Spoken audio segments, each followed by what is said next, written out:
Far from the Madding Crowd by Thomas Hardy. Chapter 31. Blame, Fury.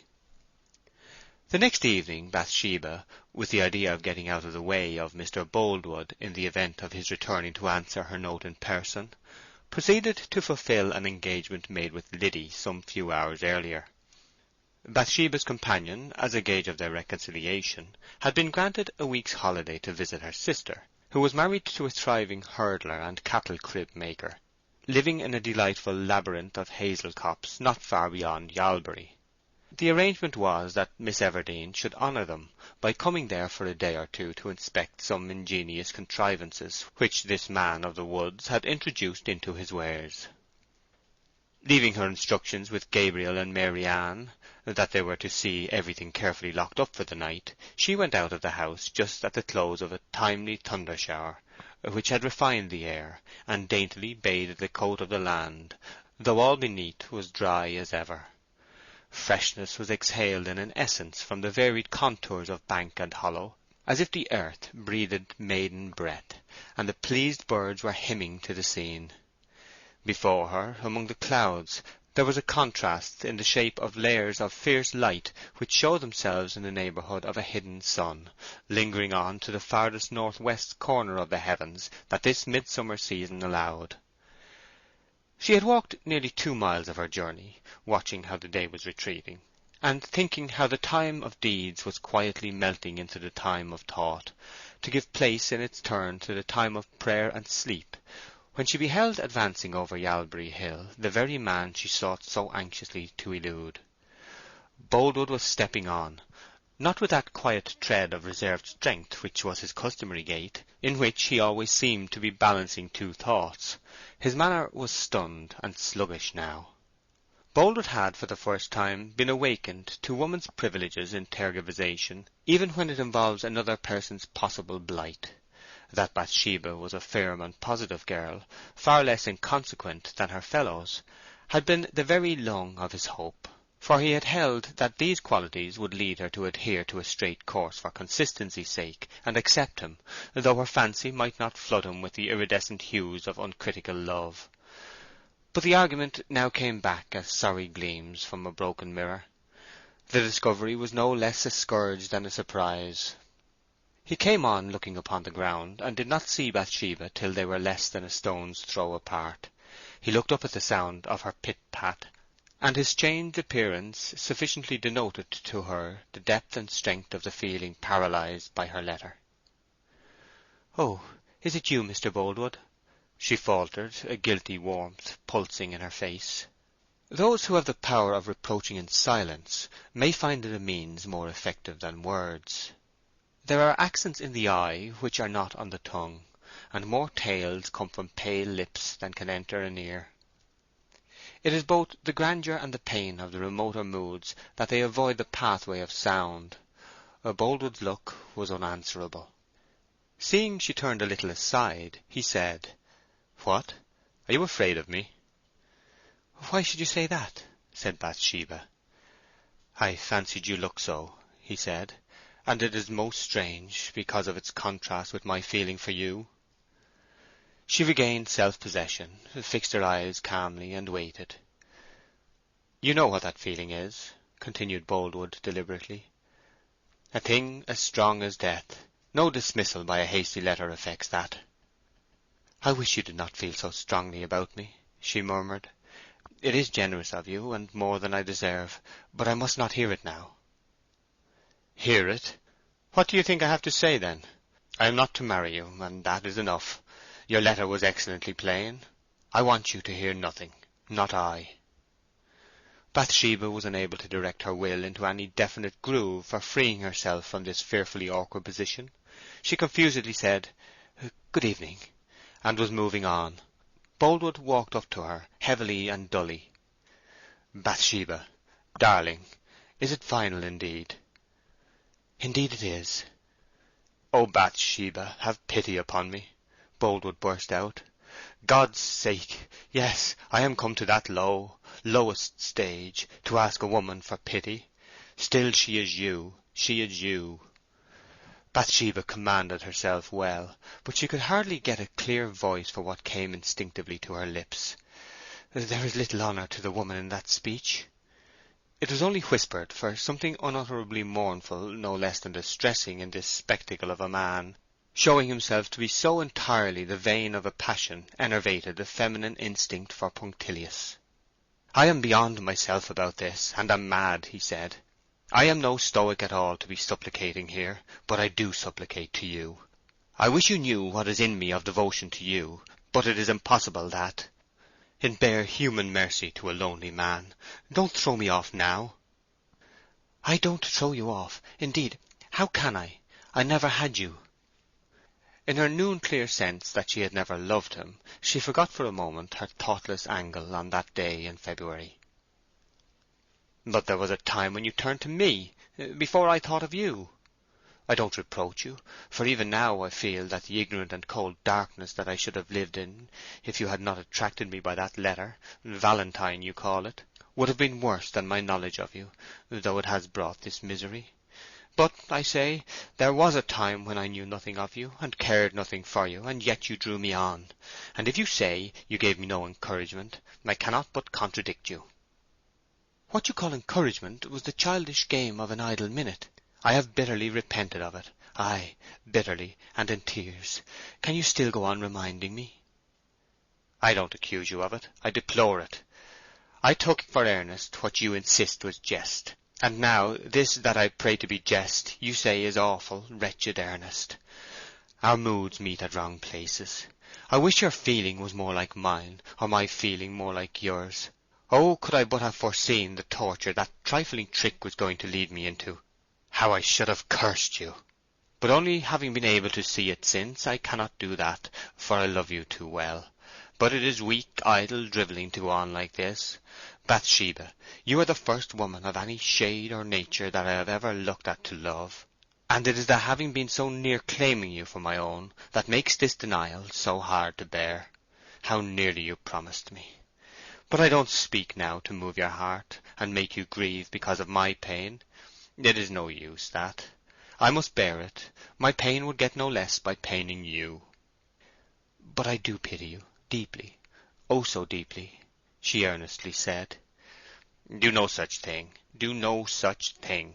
Your dear love, Bathsheba, is such a vast thing beside your pity that the loss of your pity as well as your love is no great addition to my sorrow, nor does the gain of your pity make it sensibly less. Oh, sweet, how dearly you spoke to me behind the spear-bed at the washing-pool, and in the barn at the shearing, and that dearest last time in the evening at your home! Where are your pleasant words all gone, your earnest hope to be able to love me? Where is your firm conviction that you would get to care for me very much? Really forgotten? Really?" She checked emotion, looked him quietly and clearly in the face, and said in a low, firm voice, "Mr. Boldwood, I promised you nothing. Would you have had me a woman of clay when you paid me that furthest, highest compliment a man can pay to a woman, telling her he loves her? I was bound to show some feeling, if I would not be a graceless shrew.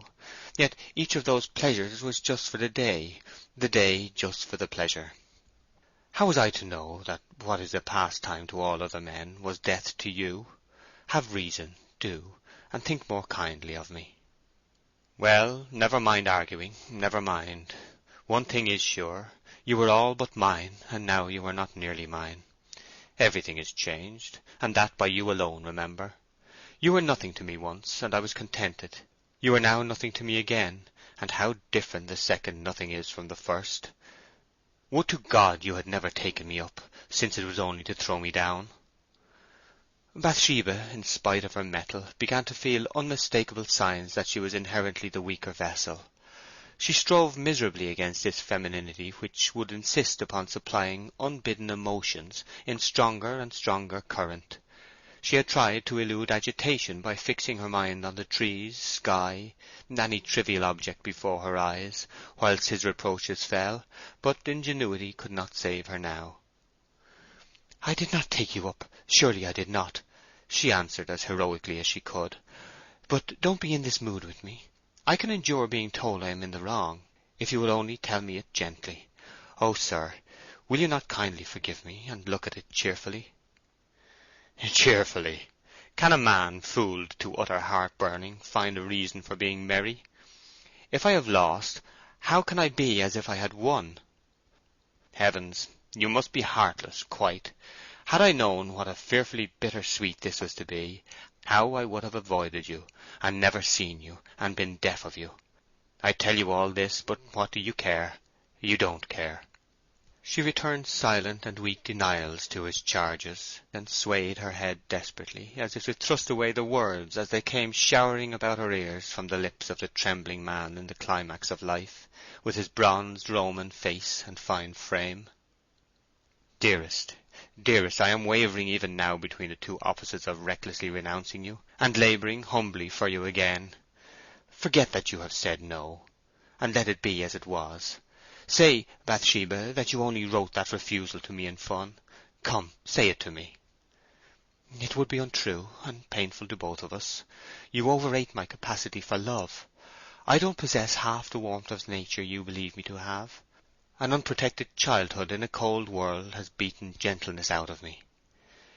He immediately said with more resentment, "That may be true, somewhat, but Miss Everdene, it won't do as a reason.